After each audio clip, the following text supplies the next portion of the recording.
Welcome back to the most professional StarCraft 2 with the former world champion Terran in the blue. It's Micro Jackson, ByuN, facing off against his long-term rival, the Zerg in red.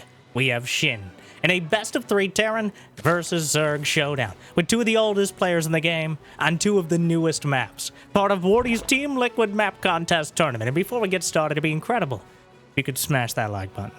Maybe even subscribe. We got the algorithm. And Jimmy, what are we at? 1,832 likes on this video, on this cast, and I'll cast another one. And I'll probably do it anyways, because I don't know what else I'd do with my life. But thank you for watching. Hopefully, you've had a good day so far, and hopefully it's about to get just a little bit better. As the first Reaper comes in and tries to make the opposite happen to those early Zerglings here on Eternity's Edge, which feels like a description for StarCraft 2 itself, but I digress. As even though we're on entirely new maps, the format is recognizable. The Reaper comes across, pokes and prods, gets a Zergling, gets pushed away by the Queens, as ByuN scouts for a third base, scouts for early creep tumors, the commitment to those Queens in the first place, and may have scouted that the artist formerly known as Ragnarok, SHIN, seems to have returned to his original name, Ragnarok. I don't know if it's an old account, or if he's decided he's finally earned the tag, but we're going to be calling him Ragnarok, because I think it's way cooler. Maybe he does too. Anyways, Ragnarok pushing out the creep tumors, already a couple of them. Wasn't able to snipe him off with the first Reaper. And just time for a quick, maybe a world tour might be overselling it, but looking, a contested gold base at, call it the 7 o'clock position, splitting the difference. A watchtower on the high ground, but relatively open in the very center of the map. Is that just a set of rocks? This Stonehenge? It's just some rocks out there. Speed zones over to the right. And more rocks to block it off. And generally, a whole lot of bases. A whole lot of bases to work with. Are there less mineral? A rich Vespine base with less mineral patches here. So, a lot of resources together and a longer rush distance. It seems to be a more macro-oriented map. But these players no stranger to macaroni and cheese, as already a Roach Warren completing for Ragnarok, though seemingly no indication of a big Roach all-in.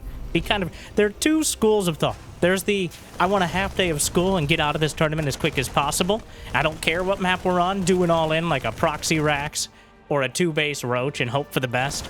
Builds that are usually not much stronger or weaker depending on the map, but more on whether or not they get scouted.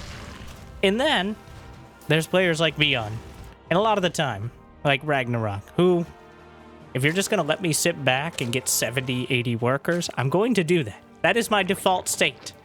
ByuN, more than willing to play StarCraft 2 16 hours a day and do the same build almost every time, but a bit of an interesting start as the Overlord gliding in as it does purposefully. It also died purposefully. It scouted the 2 additional racks, the 3rd command center, the fake on Banshee Cloak.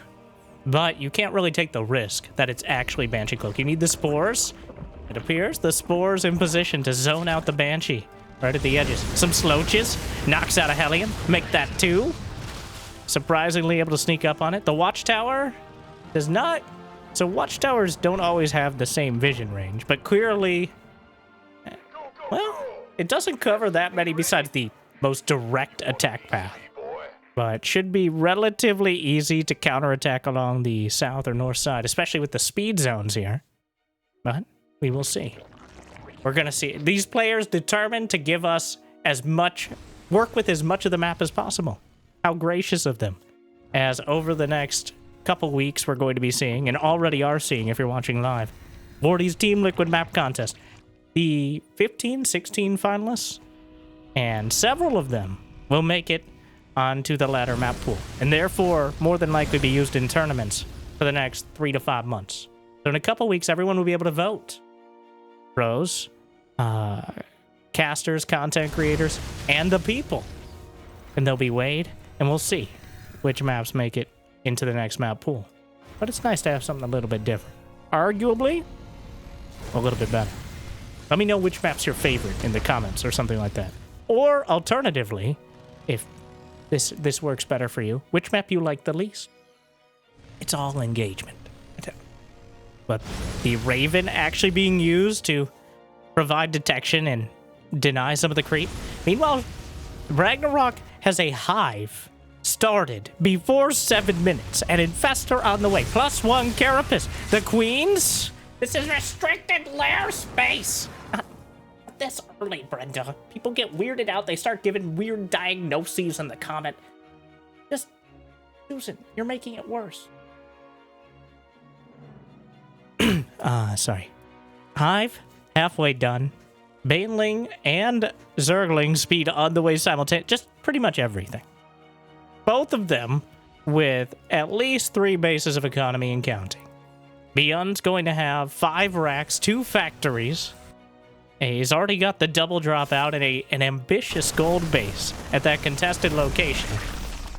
Continues to be so, forces the cancel, takes out the drone. And there's only 6 mineral patches here at the center base.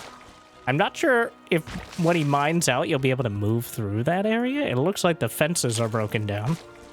Can the Terrans repair the fences? Well, they could just build supply depots. Anyways. What the f... There must always be one. A master and an apprentice. The Moopy and its pet hybrid hologram. Anyways, is that an Ultralisk cavern? Before 8 minutes, an Ultralisk rush. Sure, why not? And adrenal glands on the way. As Ragnarok embracing the late game Zerg. And quite an effective composition against a Terran who doesn't have a 4th base and doesn't even have a hint of Ghost. No Ghost Academy. In fact, Ragnarok is going to have an upgrade advantage. As long as he can... Yeah, continues on this road. +2 Carapace. Is that... Can you get ultras out of that? I mean... They struggle in tight spaces, much like some other people you and I might know, but... Alright, 3 ultras on the way. Not that it matters much. Can just take down the Roachworm and Eva Chamber. Counterattack loaded up. So far, superficial damage. 33 Zerglings. 4 Hellions. Neither player really doing much besides keeping an eye on the other. But 3 Dropper Lords are loaded up. It's one of those games that the less action, the more no-rush 10 minutes there is, the more explosive the next at least 10 minutes will be. At least if both of them are on the ball. So, the Raven out in front, anti-armor missile, corrosive bile, easily dodged. Meanwhile, the Infestor... It has enough energy for 2 fungals. Here are the ultras as well. The Infestor comes up. Oh no, he catches a huge chunk of the Marines, but wait, there's more! Don't look there.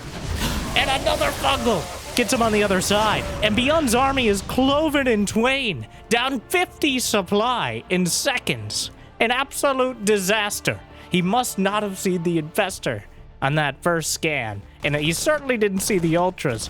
And that is a rude and, existentially threatening surprise. Stop right there, criminals. Oh, that's one way to handle it. The ultra's walled in.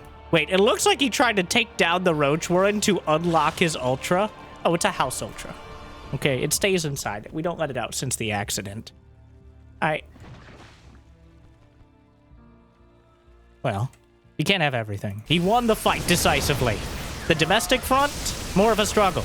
But here comes SHIN, the Dropper Lords. Now the Widowmines on the front. Gonna obliterate 2 Ultralisks. The Banelings rolling in behind the Planetary Fortress. A whole lot of acid to counter that base. And the Planetary... It's not dead. It's not dead! Oh no, what a save! 20 kills on the Planetary. 20 kills on the SCVs. But he loses all the Ultras. Coming in again, the drop in the main. The 3rd base is under attack, but the wall will funnel the Zerglings into... Wow. Oh. SHIN? A decisive victory on the field, but does not achieve almost any of his objectives, assuming he had them. I'm giving him some credit, the benefit of the doubt. He did not destroy the base. One more honestly, one more Zergling probably would have done it. But the Widowmine's doing terrible, terrible damage. obliterating the overwhelming majority. And just like that, the supply seesaws right back towards ByuN. Here comes the fateful Infestor. The Fungal's thrown up, but he picks up the Marines and Marauders into the medevacs. He baits it out. The Infestor left behind. The Banshee is still alive. I was wondering, the Banshee just got driven away and ended up back at home, but it's still getting the damage done. The gold base is taken down, and SHIN / Ragnarok. You know, it's SHIN when he messes up and Ragnarok when he's crushing it. I think that makes sense. Jekyll and Hyde, it feels like. Up until he's up against Maru, and then it's whichever one is worse at CVT and CV. Anyways, the Ultra, targeted by the Marauders, withstands the claws for a little bit longer. ByuN knows. Ultras are a manageable quantity. They're a lot of quantity. But their quality... Oh, there's a little smoke screen in the back here. A little terrace balcony that maybe you could drop on. SHIN chooses not to. The Dropper Lords are taken out. Another one is spitefully creeping all over one of the expansion locations. But... right, SHIN losing 14,000... He lost 4 Ultras, 230 Zerglings. If he had broken that planetary, it still would have been costly, but at least he accomplished some sort of objective. But now there's 5 command centers in production. He's going to be able to scan more than the Costco self-checkout. And I don't think he's going to need an assistant to come over whenever there's anything kind of odd, like a fresh fruit or something like that. It's a banana. How much could it cost? $10? Anyways, the Queens were gathering in the center of the map for some reason. We're not going to speak too much on that. The Marauders! And another base left 1 or 2 hits away from death. And it will survive, at least for now, but it can't be repaired. Huge Fungal down the center, but unfortunately there's nothing to follow it up. By the time the Fungal runs out, the Zerglings will run in, but the Terrans just stutter stepping all the way through. Spore Crawler doing a lot of damage to the medevacs, but this hatchery is not going to make it. More Infestors on the way. The Ultras underneath, looking for a target, but all they'll find is death. And mostly Zerg death. Importantly. Very demoralizing. 5 drones dead. 84 to 72. They still have their 2 House Ultras now. There are 5 House Ultras! SHIN! What is this, SHIN? 5 Ultra... Okay, 1... That's amusing. 2 is concerning. 3 is a problem. 5 is a cataclysm. They're over there hanging out with the Moopies, who are...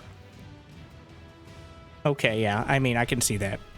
There are 5 Ultras waiting to be... The DLC content here. He has to bash through his own... He still hasn't noticed. When was the last time he looked at his base? There's a Widowmon. The Bio Ball is rolling through. There's a chance that SHIN never notices that the only way these Ultras get unlocked is... Oh, he's got to notice now. Oh, 5 Ultras finally unlocked. But he lost so much in the process. He won... Ragnarok won 1 fight. And SHIN has been struggling the rest of the time. What a disaster. He's lost double the resources, but now there's going to be twice as many Ultras as ByuN expected. So... double digits. Now, Liberators with a Venn diagram of freedom. He's trying to line up some shots. A Fungal interrupts some of the snipes. The Ultras are just chewing through. The numbers aren't necessarily helping here. He's driven back further. The Liberator's doing so much damage. ByuN going into a base trade. Here we go again. The Ultras being thinned out. There is still a planetary in this location. The Ghost lining up more shots. He rips through the Natchery. He tears down the wall that SHIN had to help him with earlier. The Ghosts line up the shots. The planetary will die. But the Ultras are almost locked in by other command centers, so how much time did he really buy? And at what cost? ByuN has lost 28 SCVs, more command centers up in the air, 5 Ultras in production. He's going for the hive. He's going for the throne. And the reason he wasn't able to stop the Ultras back at home is because of this base trade. But ByuN dropping the base like it's a Skrillex album, and he's picking right back up and possibly dropping again. They'll expect one of us in the wreckage, brother. Leave some Marauders behind. A Spore Crawler takes out a full medevac. What a disaster piece of a game. Neither player... Now, this is what happens. We're on a new map. Pathfinding. Not as kind of almost subconsciously intuitive, as it usually is a few months into the season. And clearly, that increases he just target the hatch. He takes it out, but it's going to cost him the vast majority of his bio. All but a few units were eviscerated by the Ultras. The Queen might be able to pick off one more. He's outrunning the medevacs on their way home. There's a single Corruptor on the way. The Hive is dead. Long live the Hive. No. ByuN, just all over the place. What? He's fungaling medevacs, because technically they do damage. 25 damage. Only 6 fungals to take out a medevac from full HP. We've had single planetary, but have we had double planetary? ByuN? And the income swings towards ByuN because an entire stable of mules is dropped, mining from every mineral patch. The Marauders! Okay, a bit of optimism there. But because of the critical damage they both did to each other, ByuN's at 46 SCVs. He has a massive army supply. These Widow Mines, 20 kills. He hasn't dealt with them yet. He took the gold base one. SHIN has to... Oh, no. A single Zerg, but that doesn't solve anything. It just adds to the kill count on the Widow Mines. The resources got a little closer as he took out so much of that counterattack. The ghost count is 9. There are 10 Ultras. Now, Marauders and Liberators can do a whole lot of damage. He's rebuilding the lair at a base that is actively dying, which seems... And he just started it right as this army showed up. Here are the Corruptors. Gonna knock down some of the Liberators. The Ghosts on the run, because they can't turn around and shoot without getting interrupted by the massive war beasts that are trying to rip their faces off. But he's caught between a rock and a hard place. He cloaks. There's no detection. He doesn't know that for sure. He's running all the way back home. There's an Infestor as well. And, oh, he jams him into the corner. Knocks out 2 Ultras, lines up a shot on a third. I don't know if it'll survive much longer, but the Widow Mines will get a bite as well. And he's in the main! Where did they come from? Where did they go? Where did the medevacs come from, Terran Joe? Let me edit that out. That was... We'll work with it. Meanwhile, the Widow Mines doing obscene and demoralizing damage.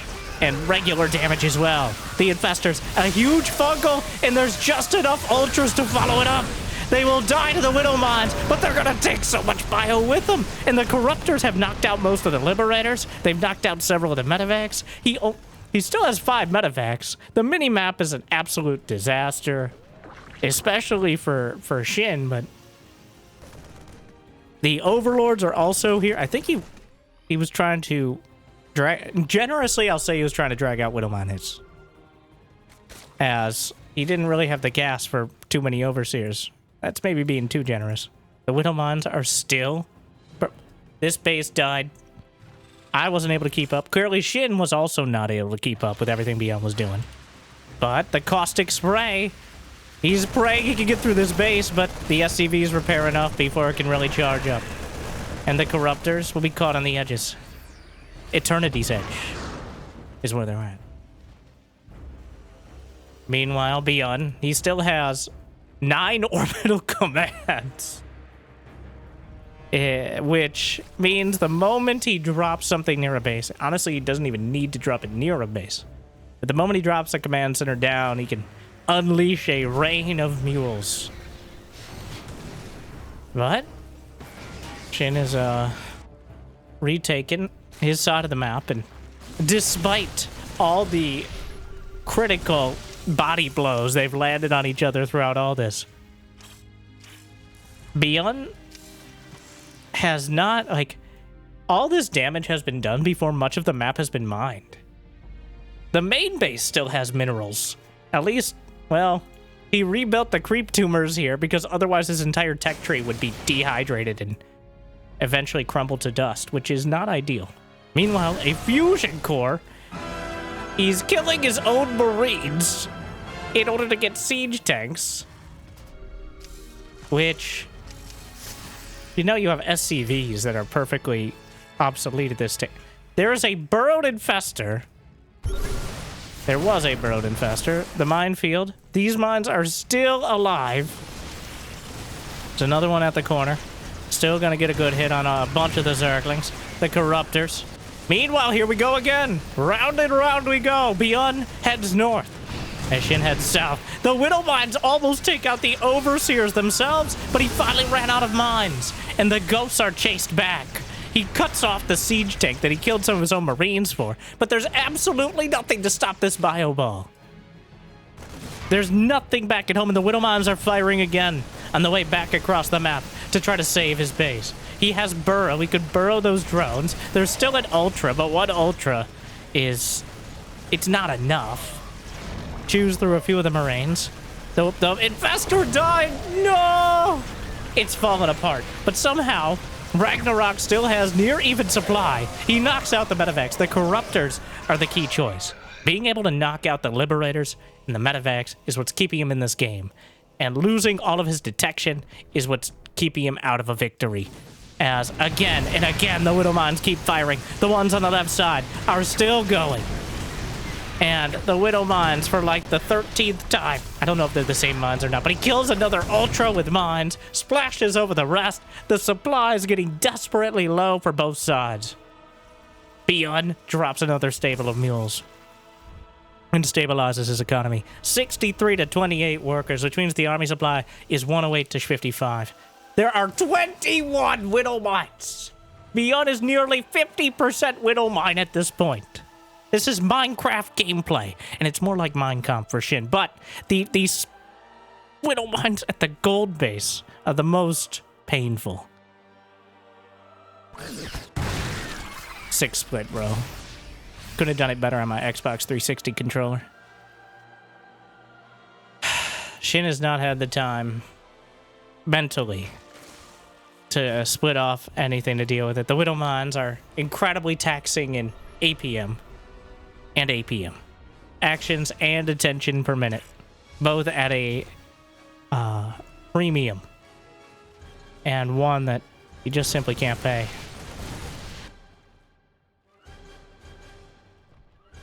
Quite a slobber knocker between these two, which is not a rare experience, but the mine... I feel like part of it, especially for Zerg, is on new maps. Your units just go directions you don't always expect. And you know what takes advantage of that? Because you kind of get used to certain pathings, clearing out certain angles. But when you're on a new map, you don't know what those angles are yet. You don't know what you should be acutely aware of and what makes you look a bit more obtuse. And right now, the Burrowfest, did he notice the worm sign? I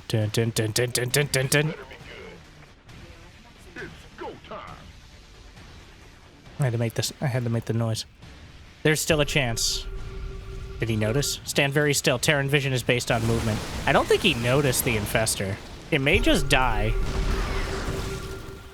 Somehow, it doesn't. He keeps scanning on top of his army because the Fungal's pretty good. Another Infestor on the back line. The Ultra's chewing through, and ByuN heads north. We're prepared for it now, but is SHIN? I don't think so. The last attack, he catches some of the Medivacs. Gonna knock out these bases, but they're pretty much mined out. At least the one at the 9 o'clock, the 6 o'clock. ByuN, he's taken out 10 hatcheries. Make that 11. He's canceled several in the process. The Widow Mines. It seems like detection is something that Zerg just simply doesn't have here. The Overseers are going to be targeted again. Almost loses them. The mines maybe take it out. As he keeps pulling them back, but the Widow Mines are splashing over everything. And he just taps it out. He's done. And he's dusted. 658 Zerglings. 32 Ultralisks. A bloodbath. And ByuN? Well, he struggled to capitalize entirely, but eventually, he just kept slapping him around, forcing him into the minefield, which ended up being the entire map by the end. At the end of the game, he still had 16 Widow Mines. Disgusting and inspiring, like most Terrans. Game 1 goes to Micro Jackson.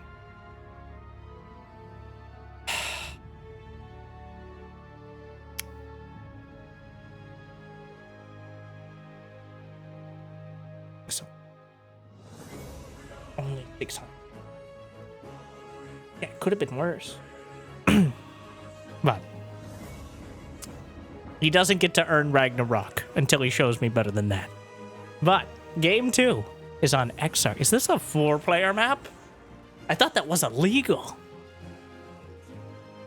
And partially oh, so I'm excited. I'm excited. The worker paths are a series of tubes. You might be like, what does that mean? From what I understand, you could actually send workers via the tubes. I think ByuN is probably commenting something to that effect. But you see these little paths here with the worker-only blocker?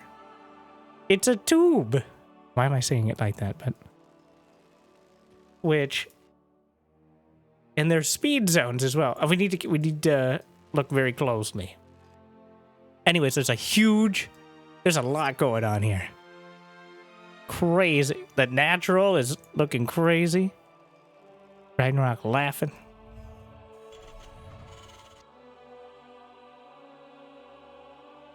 What is this Diablo looking? Please scout for once, ByuN, so I can see the tubes. He goes command center first. Ragnarok goes hatch first, but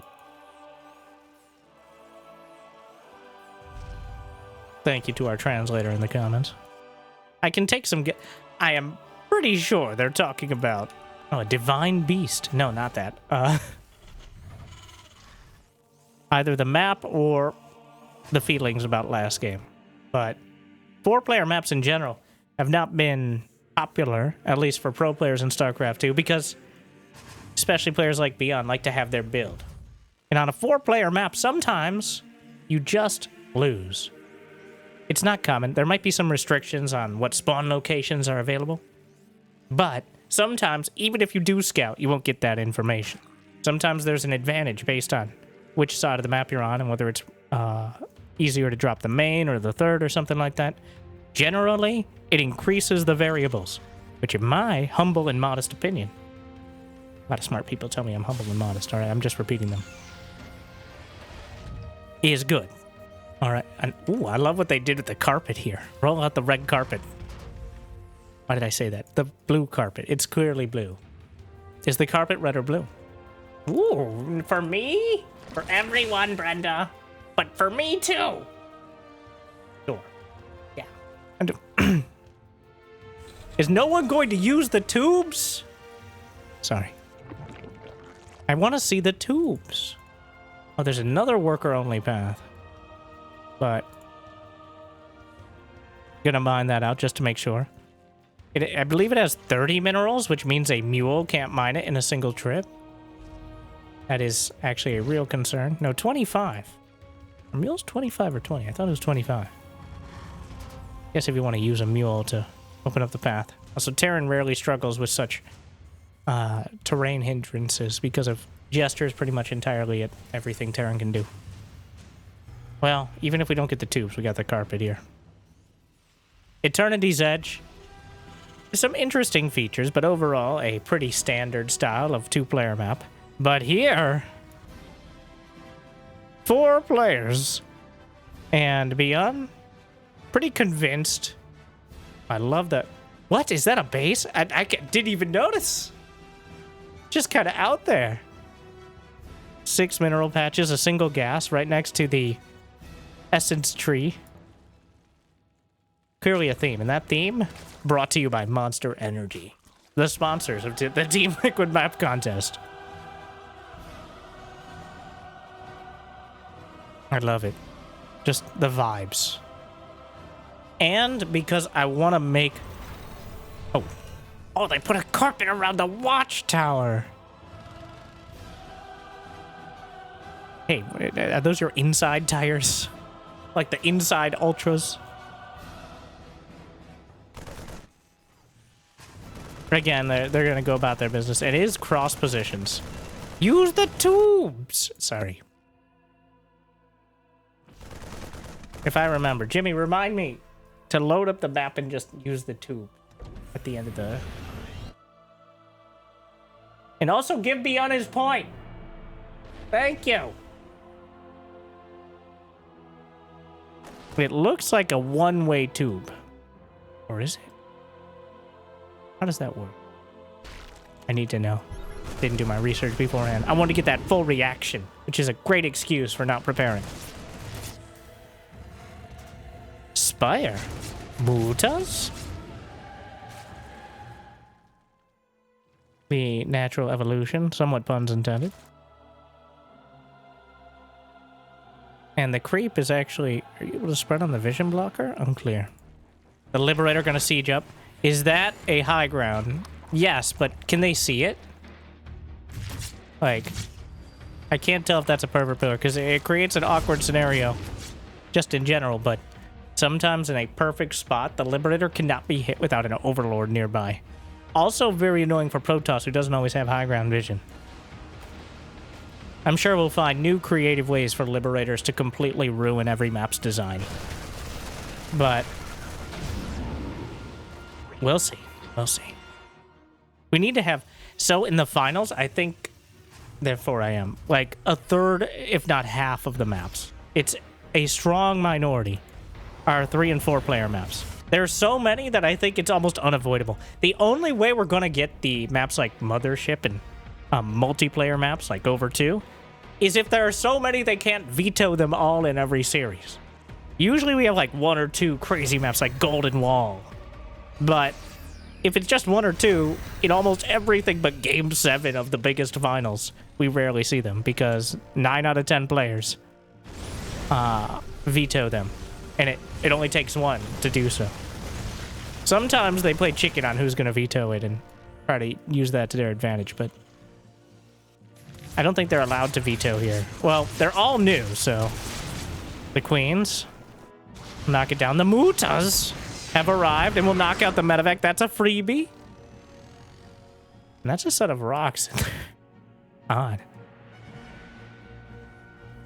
Widow Mines. Gonna hide them right by the racks. Make it that much harder, but no combat shield for ByuN. Quite a medium-sized mistake. Actually, ooh, the Widow Mines, though, hidden beneath the racks. The Widow Mines have traumatized Ragnarok so far.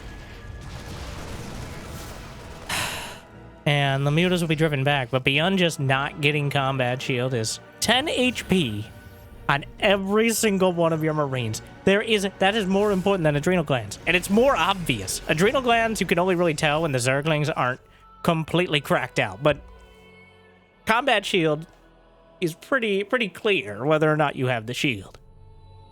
So, a much greater threat to Banelings as well, as when you're at 45 HP baseline, 35 after a stim, plus 1 Banelings, I don't think quite do 35. I think it's 32.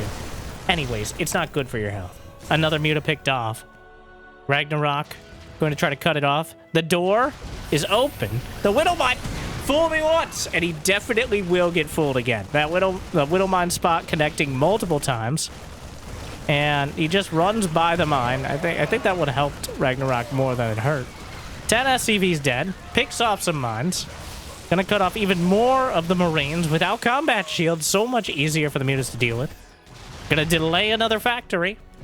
And ByuN, it's quite a journey to go there and back again. He was halfway across the map. He came all the way back. And every time he comes back, it's getting harder to move out.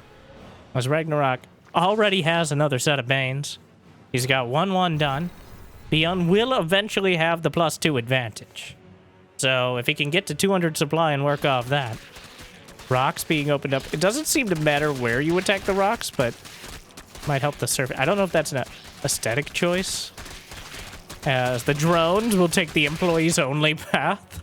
The worker only paths have proliferated dramatically. I think we only had 1 map using them, but a significant amount of the finalists. I never looked at this. What does it mean? Overseers. 93 drones for Ragnarok.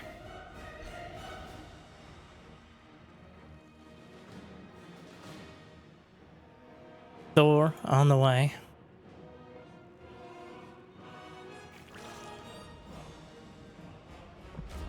Queen struggling a bit, but the creep spread is serviceable. Not exactly intimidating, but enough to engage the Terran army outside the bases. That's really all you want. He got hit by the mines again. The third time. The mutas are on the other side of the map. SHIN, clearly, like, Widow Mine's... He has some sort of Widow Mine blindness, where he just doesn't acknowledge... Okay, well... The Marines just die, but mostly because he was microing on the other side. Unfortunately, these Marines also die, and by the time he picks up, well, the mutas have arrived, and it's a disaster across the board. ByuN manages to lose 50 supply in, like, 3 or 4 seconds. Maybe it was 5. And the medevacs as well. And this happened last game. But unlike last game, ByuN doesn't have the late game economy. He doesn't have the ability to just remax out in less than a minute. He's at 60. Brenda, where are you going? Oh, come on. It's my first time here. First time of some things. What does that mean? Provocative. It gets the people going. And who? What people? Sorry. I whacked out for... The Thors, the best long-range option against the mutas. Rarely seen because rarely are mutas built en masse, but with a map of this magnitude, the Marines are just not getting it done.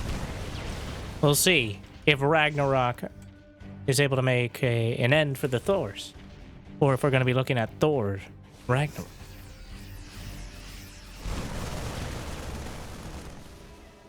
Moving on. 3 more hatcheries on the way. Just metastasizing through the entire map. There's plenty of bases to work with. I still want to see the tubes. But ByuN has mostly resigned himself to trying to zone out the mutas. No one's really noticed the 4 mini bases around the center.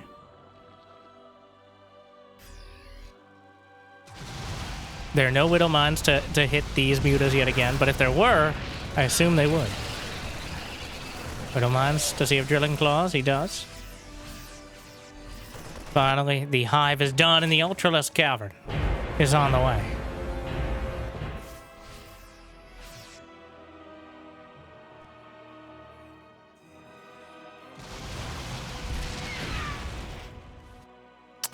There's no wall. The Zerglings, he's gonna go for the engineering base, which getting +3 weapons is huge. That is a massive pickoff. Then he gets onto the mineral line. He's gonna obliterate the SCVs. And, well, that's an air wall. I believe that's a speed zone along the worker path. I don't know if you can slingshot your mutas along it, but it seems the worker tube has a speed zone somehow along just that. Oh, it's just a series of speed zones that are cleverly hidden underneath. Interesting. I love it. Like the satisfactory hyperloop here. The hyper cannon. If you know what you're doing. And you don't mind potentially crashing your game. If you know, you know. I heard there was a new update. I gotta get back to play. I don't have time to play that. There are games to cast. Probably gonna start playing again. We'll see. Hopefully you find the casting satisfactory. The muta's taking out a few more turrets. Another engineering bay. +3 armor did complete. And at this point, it feels like Ragnarok freeing up supply for Ultras. And with 9 bases, he still doesn't have that much more income because 1, mules, and 2, he's real strong out. There's workers are all over the place. Muta's really testing the limits of that air blocker. There's a whole bunch of oh, this is why. ByuN has managed to max out. I thought he was freeing up supply, but then he just built 10 more mutas, so... The Lings and Mains will maybe drag the mutas all the way across the map, which even for mutas is quite a journey. The rest of the army's moving out, and ByuN with 137 army supply. There is a lot of space between him and doing critical damage, though. The medevacs in the top right knocked out. The banelings just casually strolling through. Will no one acknowledge the banelings in the room? The command center is out of there. The SCVs are not. few more banelings down the center, getting caught in awkward pace. And they see me rolling. They hate. 22 SCVs. The mutas will take out the command centers. Flying away doesn't work against them. And ByuN is dragged all the way back yet again for the umpteenth time. The factory itself is taken out. The muta count is so damn high. And there's nothing in the main to stop him. He's going to split off some Marines. Another drop. There are still near 100 Zerglings. And he's just going to tap it. He's done. He's done. He's never going to get out of his base again. It's only going to get worse and worse. Gives us the double GG. The tubes! Maybe at the end of the series, because we're all tied up. Going to game number 3.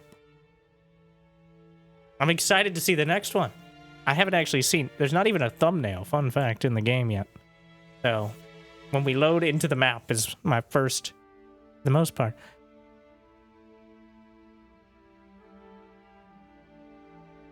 Is it? No. Oh. Defender's Lab. Which paints a picture.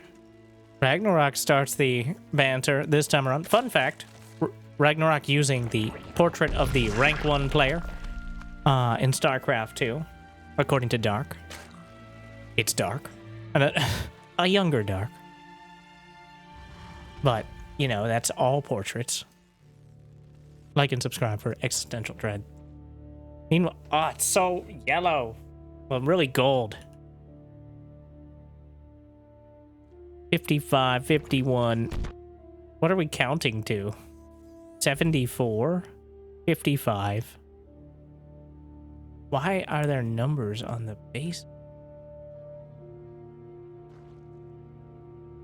I'm gonna figure this out. These are upside down, but that's just a matter of perspective. This is supposed to be some sort of testing facility. They just... I would love if these are just random numbers. Also, they're just chatting it up. But... And... They're just random numbers, and they're just here to mess with casters. Or players who are trying to figure out if there's some sort of order they need to unlock things. I doubt that. 33. They seem to follow some sort of trend. So, we can't see the main base. Maybe we will if one of them has a particularly bad start, but 74, 55, 75, 45, 34, 55 again, 57, 44, 33. If those are your numbers, make sure to claim your prize below. After you like and subscribe. Shopify Rebel. Oh. There's the advertisement. It is so bright as well, like actively bright. Which I don't mind. Right? I like the bright maps. Little armory back there. There's a speed zone right down the center and a curious set of rocks. That's the only path directly through the center. There's some very conspicuous rocks with vision blockers. Quick queen. Or is it? I can't tell if it's a quick queen or if a long rush distance. I think he actually went for the quicker pull here. A rich Vespine. Huh. Well, we'll see. Certainly. It's quite a contrast.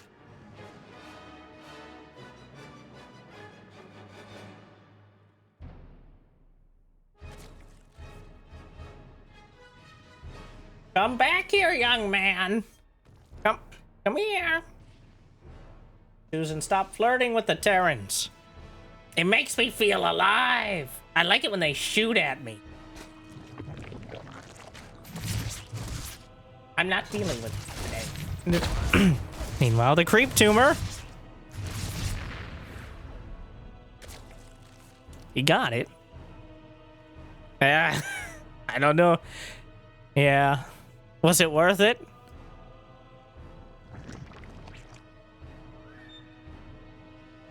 Thank you for fondly remembering the scores.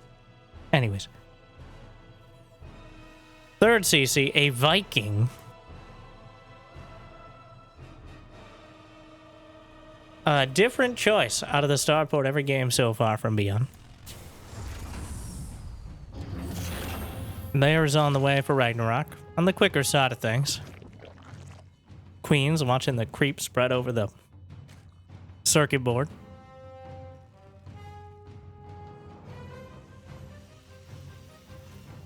Looks like no worker path, some speed zones, a whole lot of rocks, but otherwise just quite an open map. Yes, there's a ramp and a choke point to the third, but a fourth base, it's going to come down to how quickly you can open up the attack paths, I guess. I'm imagining a lot of Zerg players will be trying to take down those center rocks as soon as possible. But the Viking knocks out an Overlord. It's suspicious in and of itself. The Viking existing generates suspicion, as most of the time, a Viking indicates hiding even something like a battle cruiser or a medevac drop that you definitely don't want them to be prepared for. But in this case, the Viking is hiding nothing, which is something in and of itself. The lack of information is information. But Ragnarok is going for a Hydralisk net. It's a Hydralisk rush, as Cyril showed us. Now, he's completely botched this before when he faced Maru, which doesn't really count because he could, like, Maru could go AFK for 3 minutes and still somehow end up winning the game against Ragnarok. Unclear how he's ever going to get over that mental block, if ever, but... So, finally a more viable demonstration of someone who's not Cyril using this. It's not quite Cyril's build. Cyril with a very quick, like 40-something drone Hydra rush, entirely reliant on it. Ragnarok with just a lot of Hydras very quickly. So a rush of swords, but not the fastest you could ever get.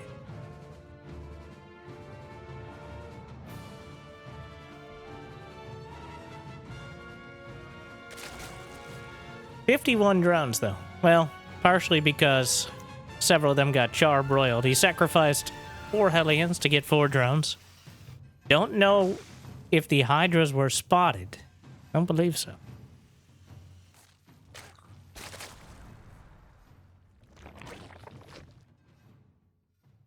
Infestation pit is on the way.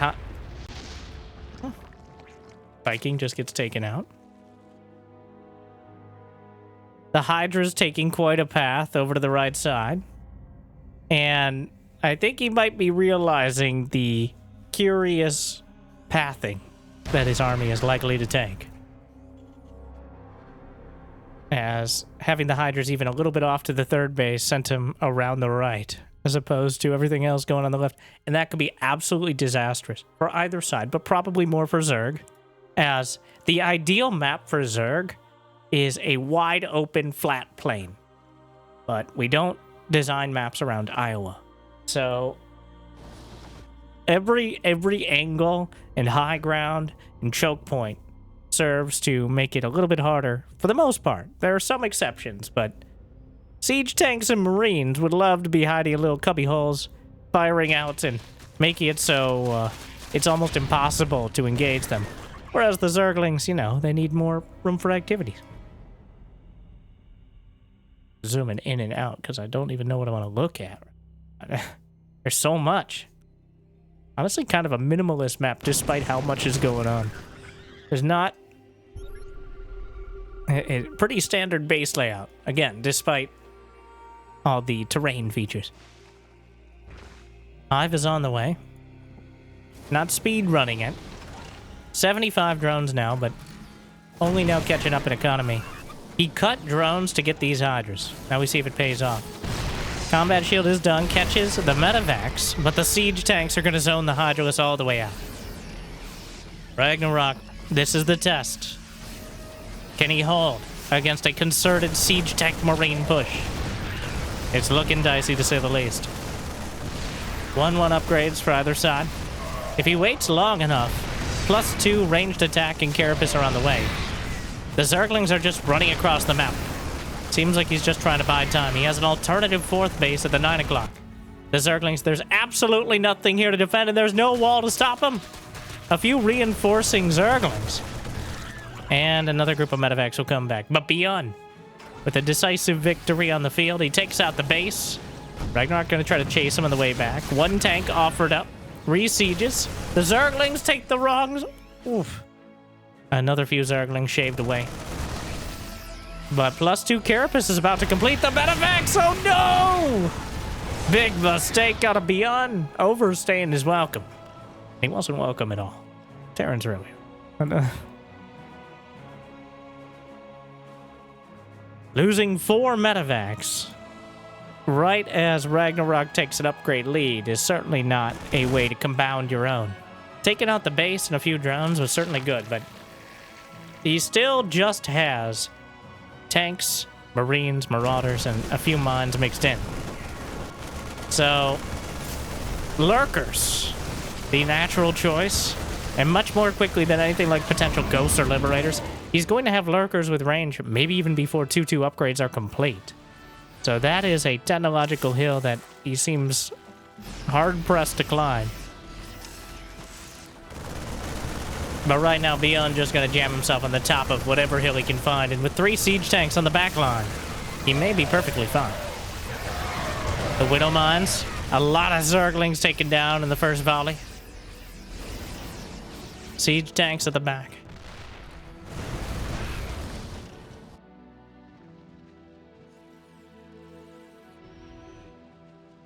Oh, this is... Where are you going, ByuN? Where are you going? Well, he's out of the middle of everything right now. And the choke point... This could be... He is so deep. He's digging very deep and very greedily. But Ragnarok, the lurkers on the other side, he's just going to try to force the issue with the base trade. The drop is completely shut down. He won't take out the base. The lurkers will back off. We're all over the place. Fungal thrown out, catches 1 medevac, and gets everyone inside. Probably unhappy they loaded up for the 1 second it took for the Hydras to knock it out of the sky. Ragnarok with a 30 supply lead.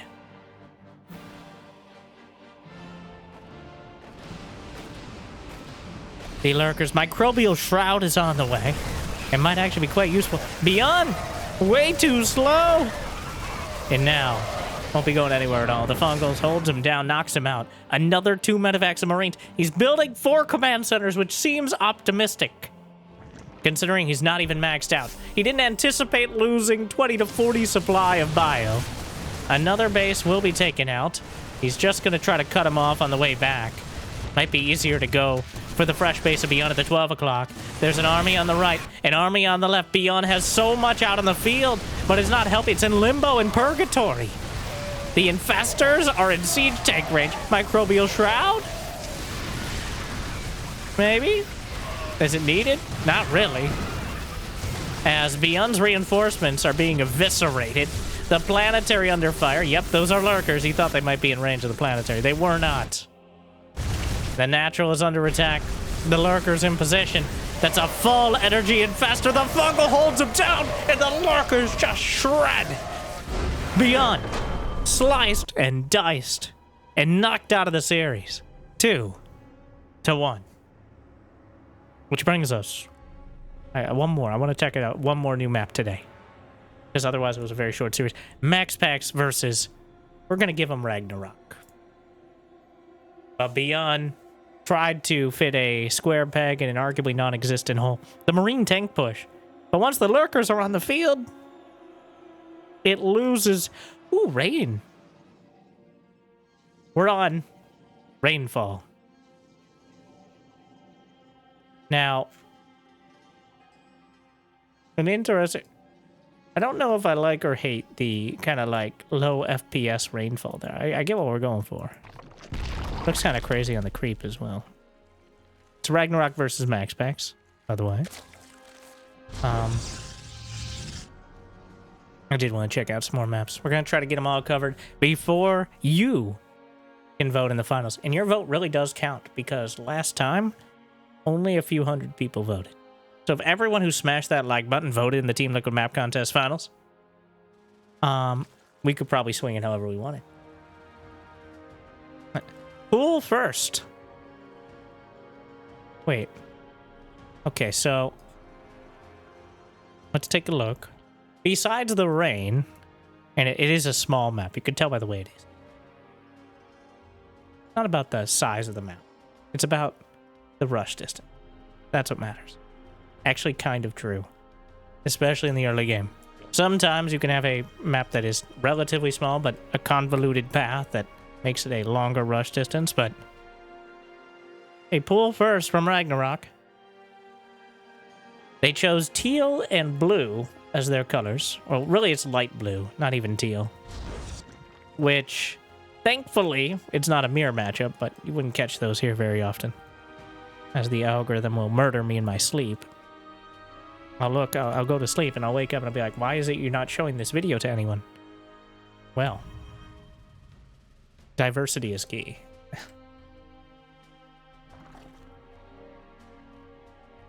But Ragnarok turning the Mutiling Bane and the Hydralisk. Honestly, game one was just pure chaos. And Mass Widowmine clearly tilted. It's so easy to do so. Especially when you're watching... Ooh. There's a puddle of dirty water. How exciting. Things we get excited about. Hello? So he knew it was a pull first. Why is there no units? He just kills the pylon. Now there's a real problem. Did Max Pax try to make the Stargate before the Adept or something? I was too busy looking at dirty water. He's gonna get a... The delay on the pylon is so dramatic. That is... I don't know if he just didn't register that there could be Zerglings. They're rarely a threat, even when they get into the base, but if they kill the first pylon that's building an Adept and potentially helping get Warp Gate, and in fact, Max Pax, his Warp Gate is almost not quite a minute late, like 45 seconds late, which is very late. He's no wizard, all right? Warp Gate shouldn't arrive exactly when he means to, unless he means to make it incredibly late and then look silly. In which case, you know what? Leave the entertainment to the commentators who gave up on playing at this level a long time ago. In order to bring you great games for the fans, like and subscribe. Oracle. Chrono boosted out. Now, behind this, despite killing the probes, despite delaying everything, as Zerg, you make a decision. Every couple of things could have been a drone. And, in this case, 32 to 31 markers. So Ragnarok trying to toe that line between having enough defense to deal with the early Adepts and Oracles and have an actual economy. But the Oracle, just as the Zerglings were starting to get a good angle to rip them at the angles, the Oracle comes in and saves the day. Max Pax so meticulous. Past whatever happened in the early game that he lost his first pylon, but other than that, I think that clearly woke him up here. Ooh, I assume you can walk through the dirty water. Be kind of gross, but Creep is kind of like that, right? Imagine if Creep had the consistency of like a sandbar. And hey, Brenda, help! Ha! Yikes! They got Karen. Battery Owner Association meeting is going to be much quieter. Don't say that out loud, Susan. That's not what quiet means. You're kind of being mean now. We hate. Oh, yeah. 2 drones dead. Loses the Adepts, but trades out for the Zerglings. There's Glaives on the way. But it appears Ragnarok anticipated. He's got a Baneling Nest in production. And a Baneling Nest at this particular time, when you're still droning up, is only for defense. You can't really do anything aggressive while Oracles exist. Unless you're willing to walk the Queens across or find some other means. Because the Oracles themselves can easily just defend. One Oracle is enough to kill dozens upon dozens of Zerglings. The pylon, Oracle lights up, and he kills an Adept, forces the issue. Gets a little energy out of it, but even gonna follow it up with another pylon.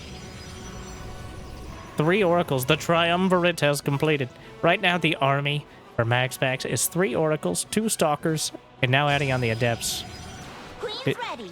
Here comes a new challenger. I went the entire ByuN series without making that mistake.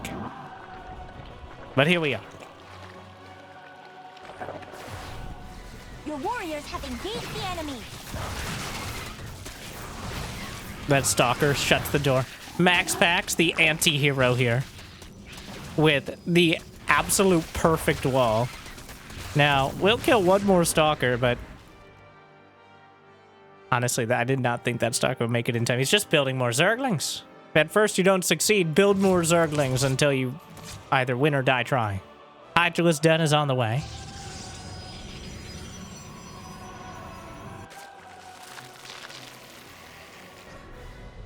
And more Adepts sent across. It's Glaives. He knows at this point. He's got a bunch of Banelings in production. Max Pax saw the Bane Nest. He knows it's a threat, but you gotta put the Adepts out there. Make him respond to you. And even a couple Adepts are an existential threat to the Zerg economy. Oracles line up. The Queen's trying to take them down. The Adepts will complete the Shade. Get a few more drone kills even before the Banelings, and using the Banelings at all is kind of painful. Loses 6 drones. So, Max Pax with a 10-worker lead. But does he have enough to hold? Oh, he has Oracles. Hydra's in production. The Glaive Adepts. Oracle's coming up. He lights all 3. And the Banelings... Yikes. Alright, the Zerglings do have +1, which makes them significantly better. But the Glaive Adepts with their attack speed is just so much to deal with. Most importantly, he's fighting on the other side of the map, though. Ooh, that looks crazy. The shades over the dirty... I gotta come up with the sewage pond. Not better. 72 drones. He fought on the other side of the map. He was building drones beyond. He's gonna get away with it because the Adepts do slow down the follow-up tech. Makes it harder to get Blink, get Storm. Both things that ideally a Protoss would have, but Max Pax chooses just Storm in charge, as he doesn't have the gas otherwise. Robotics facility is on the way.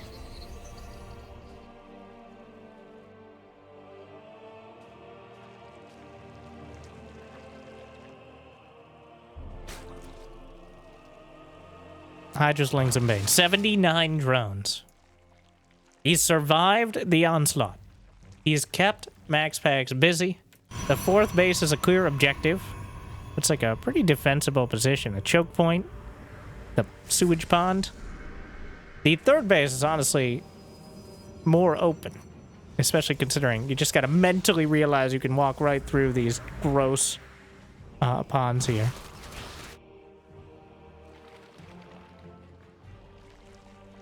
The creep... Ooh. Its own little animation on it. The waves on the creep. This game is 16 years old. Could run it on Pentium 4, though probably not with these reflections and such. And also they updated it in Heart of the Swarm 2013. So this the graphics engine is really more like 13 years old, which is only 10 years younger, actually 9 years younger than Max Pax. Fun fact. Stop right there. Criminal Zerg. A Ragnarok, an army up to the 3 o'clock base. A few charge lots dragging back Zerglings. Multiple stasis. Multiple cannon. Shield battery at the back. A single High Templar. He triggers 1 stasis. Does he not see the others? There's another one. He actually managed to get both of them too close together. Sending in more rounds. This is giving Max Pax time to build up, but he still had only 137 supply. The Storm a little off the mark, and the Banelings will close the distance. The probes obliterated. 13 probes dead. And he exhausts the storm. I think he killed his own Oracle with the storm. The own goal. Oh, no. And MaxPax was relying on this perfect defense. It all falls apart right at the get-go. 31. He also sent some Banelings into the third base. And myself and MaxPax both missed it. Ragnarok doing critical damage to the economy. And now just needs to go back and rebuild. Archons, Templar, but that was... He needs to get some... MaxPax needs to kill a base. He needs to defeat the army. Maybe try to win the game. He had a fleet beacon he's already completed. He was fully anticipating defending that attack. Maybe it's costly, but he was anticipating having an economy to go for something like Tempest or even a mothership. I think he's saving up for one now. But... What have you started? What did you spend on? But the +2 weapons is about to complete the storms. Not doing enough. There's the mothership. I think he had a probe in production. Ragnarok getting critical damage done. MaxPax just a little bit off center. And this entire game has been MaxPax thrown off just a little bit. And the Zerg slipping through the gap. It's still a lair attack army. You're still on Hydras, Lings, and Main. So you don't have that sort of comprehensive late game. You don't got Lurkers. No Corruptors. The Warp Prism... Hey! Oh, there were some Zealots. The blue and light blue is not sparking joy. But a few more Zealots warped in. Meanwhile, though, he just slams into the fourth base. 28 probes here. He was transferring probes away from the other base. But the double-pronged Banelings rolling in both sides. And he plays both sides. So that way he always wins. And right now, it's very much looking like an inevitability. 186 to 100. The army supplies are a little bit closer. The mothership is 80% done. The storms are finally concentrated on a single angle. And they're finding a lot of value in that. The mothership is complete. There's a single overseer. If it gets sniped off, the active cloaking could help turn a fight dramatically. The Templar using almost all the energy, but he might just need to... Yes, even more Archons. At this point, MaxPax's army is almost entirely Archon. Time Warp, but there's still enough Hydras, and that one Overseer is so important.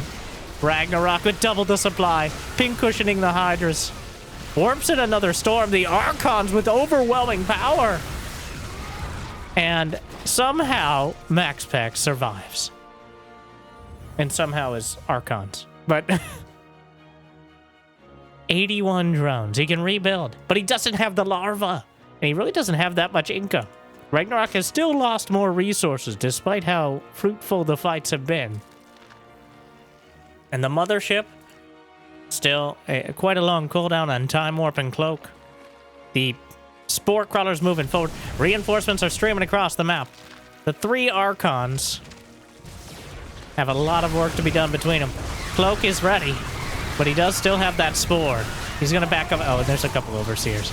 Is there enough energy for Storm? Thought there was a Templar. I think it got taken out.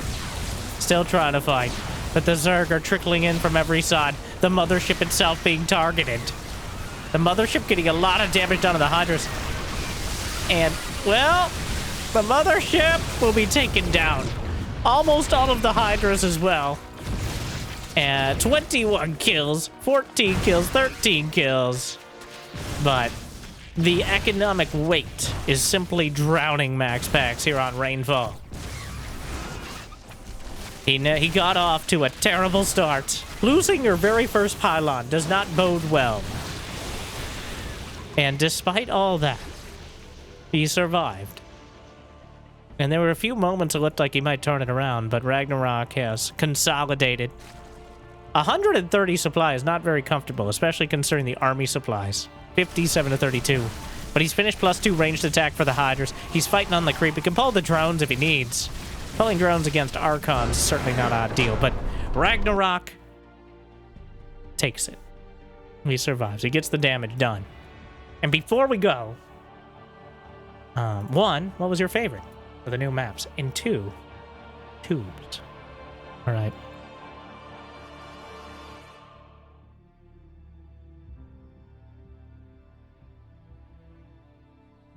I promised you tubes.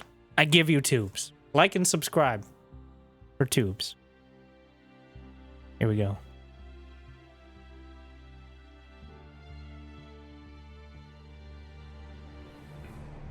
I want to see the tubes. So, 4-player map. I personally think the easiest thing we can do to force a bit of a change in the metagame is tubes. No, 4-player maps. Okay. Gotcha.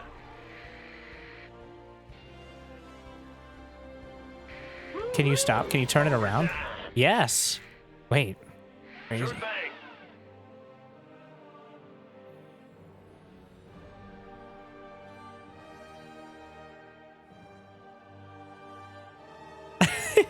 Does it just keep going? Wait, if I wanted to go to this space, you can scout via tube. I mean, it's not... It seems like it's normal speed. For some reason, I thought it was accelerated. There were a few speed zones, but it is a normal speed, so it doesn't even scout that quickly. You can only scout one base, obviously, but, well, you can just keep going if you don't find it. Huh. Pretty cool. So, gonna be hard to beat the tubes, but I look forward to bringing more games from the Team Liquid map contest. Just to remind you of the names. At Eternity's Edge was game 1. At Chaos on the 2-player map. Exark was our 4-player map. And then Defender's Lab was the silicon circuit board looking one. And then finally Rainfall, but that one was not hard to remember. Otherwise, thank you for watching. I hope I made your day a little bit better. And if you got the means of motivation, be awesome to check out Patreon, YouTube membership, or even the second channel, Winter Gaming TV, for streams and more videos of all sorts of strategy games. But thank you to our Mule Tier patrons for bringing in the extra minerals. Big Jiggy, Devendor, Kate, Mario Suit, and, well, I hear liking and subscribing is still free. At least for now. Make sure to check out this video. Jimmy picked it out just for you. Otherwise, thank you for watching. I hope to see you next time. Good luck, have fun. Stay chill.